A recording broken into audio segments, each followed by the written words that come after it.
அட நம்ம வேட சுந்தரில் சுட சுட ஆவி பறக்குங்க. அதுவும் நைட் டைமில் ஸ்மெல்லே பார்த்தீங்கன்னா ஹெவியாக இழுக்குதுங்க.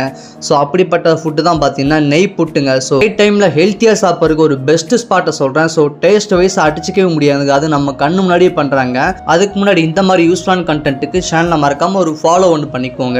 இந்த கடை எங்கே இருக்குன்னு பார்த்தீங்கன்னா வேடசுந்தர் ஆத்துமேட்லேருந்து ஸ்னேகா மகள் வரைக்கும் பார்த்தீங்கன்னா தன்னுடைய கடின உழைப்பை மட்டுமே நம்பி ஒரு அன்னை படித்து முடிச்சுட்டு பார்த்தீங்கன்னா ஒரு பார்ட் டைம் ஜாபாக அது பண்ணிட்டு இருக்காங்க. இதோட டைமிங் பார்த்தீங்கன்னா ஈவினிங் 6 மணிலேருந்து நைட்டு 8 மணி வரைக்கும் பார்த்தீங்கன்னா சேல் பண்ணிட்டு இருக்காங்க. இந்த கடைக்கும் பார்த்தீங்கன்னா தனி ஒரு ஃபேன் பேஸ் இருக்குன்னு சொன்னால் நம்புவீங்களா? ஏன்னா டேஸ்ட் வைஸாக அடிப்புலியாக இருக்குங்க. கண்டிப்பாக ஒன்ஸ் ட்ரை பண்ணி பாருங்கள். ஏன்னா நீங்கள் ட்ரை பண்ணிங்கன்னா கண்டிப்பாக நீங்கள் ரெகுலர் கஸ்டமர் ஆகிடுவீங்க. அந்த அளவுக்கு டேஸ்ட் வைஸாக கொடுத்துட்டு இருக்காங்க. ஸோ நான் போய் என்ன வாங்கியிருக்கேன் பார்த்தீங்கன்னா வீட்டுக்கு ஒரு பார்சல் ஒன்று வாங்கியிருக்கேன். வீட்டுக்கு வந்தது பார்த்தீங்கன்னா கவரில் ஓப்பன் பண்ணி கொட்டினதுக்கப்புறம் கூட பார்த்தீங்கன்னா அந்த சூடு அப்படியே தாங்க இருக்குது. ஸோ எடுத்து சாப்பிட்லான்னு சொல்லிட்டு எடுத்து ஒரு வாய் வச்சா பாருங்கள்.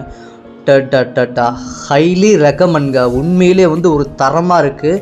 சாப்பிட்றதுக்கு எப்படி சொல்லணும்னா நான் சொல்கிறத விட சாப்பிட்டவங்க கீழே இருந்தீங்கன்னா கமெண்ட் பாக்ஸில் மறக்காமல் சொல்லுங்கள். டேஸ்ட் வைஸ் அடி புளிங்க உண்மையிலேயே. ஸோ கண்டிப்பாக போனால் இந்த கடையை ட்ரை பண்ணி பாருங்கள். மிஸ்ஸே பண்ணிடாதீங்க வேட சுந்தரெலாம் போனீங்கன்னா.